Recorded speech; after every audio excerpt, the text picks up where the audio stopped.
Hi students, welcome to our channel.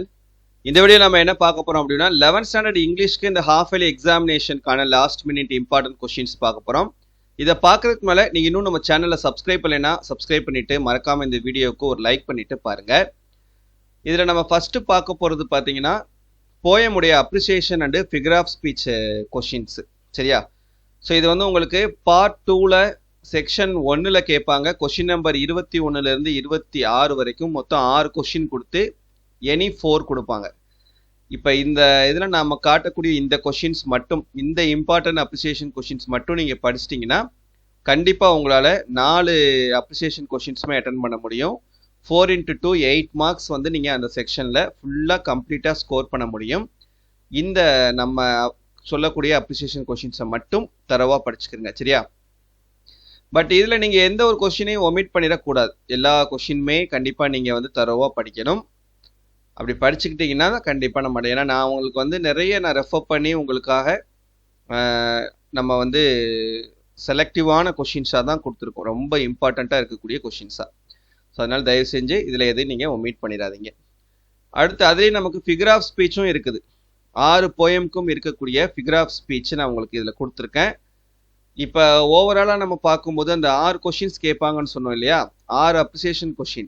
So 6 × 2 12 questions வரும் மொத்தம். இந்த 12 क्वेश्चनல குறைஞ்சது 2 क्वेश्चंस ஆவது உங்களுக்கு ஃபிகர் ஆஃப் ஸ்பீச் क्वेश्चंஸா இருக்கும். மிச்ச 10 क्वेश्चंस வந்து உங்களுக்கு அப்ரிசியேஷன் क्वेश्चंஸா இருக்கும். அதுல அலிட்ரேஷன் வேர்ட்ஸும் சம்டைம்ஸ் வந்து உங்களுக்கு கேட்கலாம். சரியா?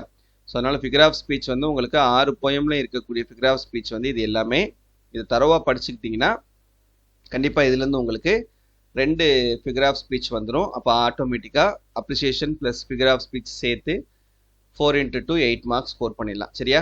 ஸோ இது வந்து அப்ரிசியேஷனுக்கானது.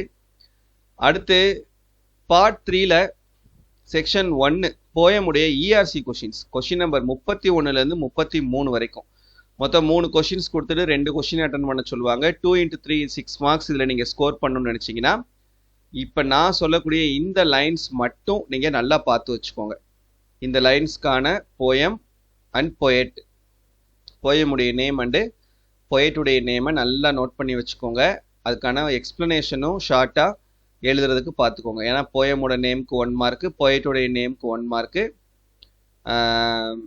எக்ஸ்பிளனேஷனுக்கு 1 மார்க்கு, 3 மார்க்ஸ் இப்படி தான் உங்களுக்கு அலாட் பண்ணுவாங்க. அதனால கரெக்டாக அதை இந்த லைன் எல்லாத்துக்கும் நீங்கள் பார்த்து நோட் பண்ணி வச்சுக்கிறீங்க இப்போவே. சரியா?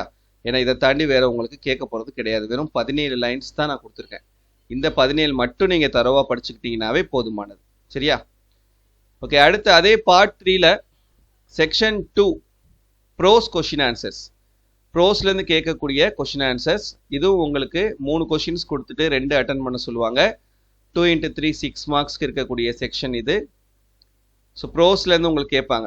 6 ப்ரோஸ்லையும் இருக்கக்கூடிய ரிப்பீட்டடாக கேட்கக்கூடிய ரொம்ப ரொம்ப முக்கியமான அந்த செலக்டிவான கொஷின்ஸாக பார்த்து நான் உங்களுக்கு இதில் செலக்ட் பண்ணி கொடுத்துருக்கேன். ஸோ இந்த 6 ப்ரோஸ்லேயும் இருக்கக்கூடிய இந்த முக்கியமான கொஷின்ஸை எதையும் நீங்கள் ஒமிட் பண்ணிடக்கூடாது. எல்லா கொஷின்ஸையும் தரவாக படிச்சுக்கோங்க.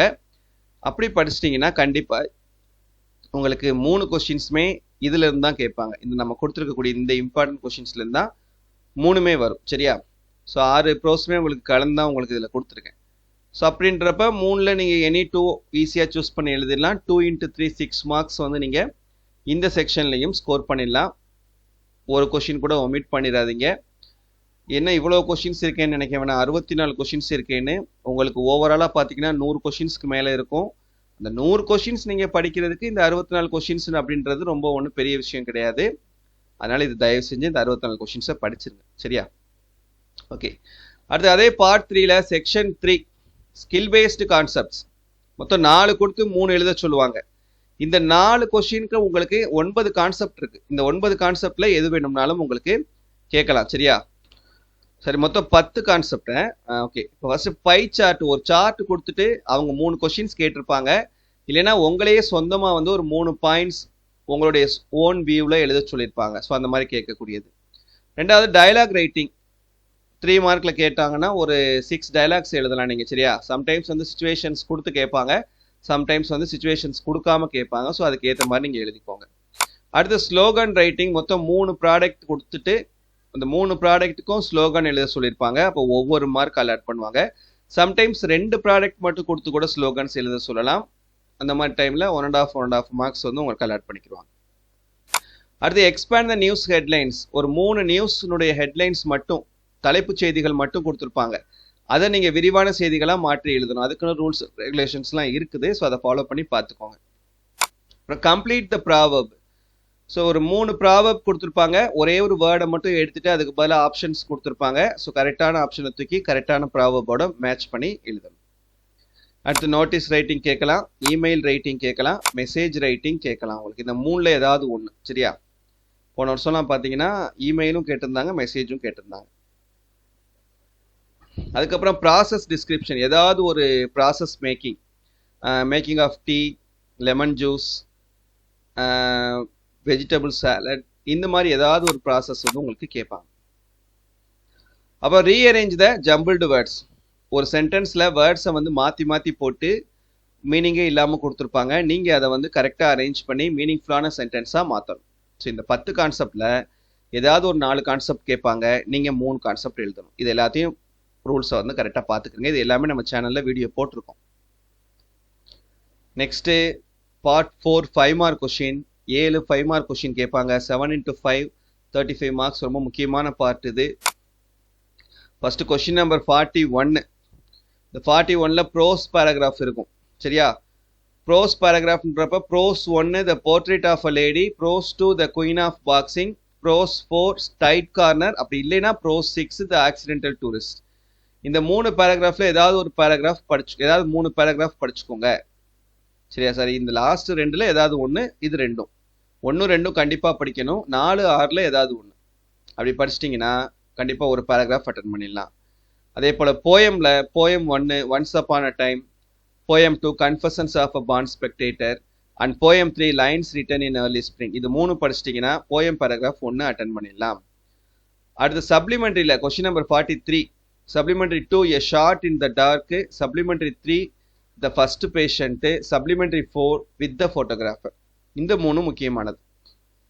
இது 3 தரவாக படிச்சிட்டிங்கன்னா கண்டிப்பாக ஒரு சப்ளிமெண்ட்ரி பேராகிராஃப் அட்டன் பண்ணிடலாம். சரியா?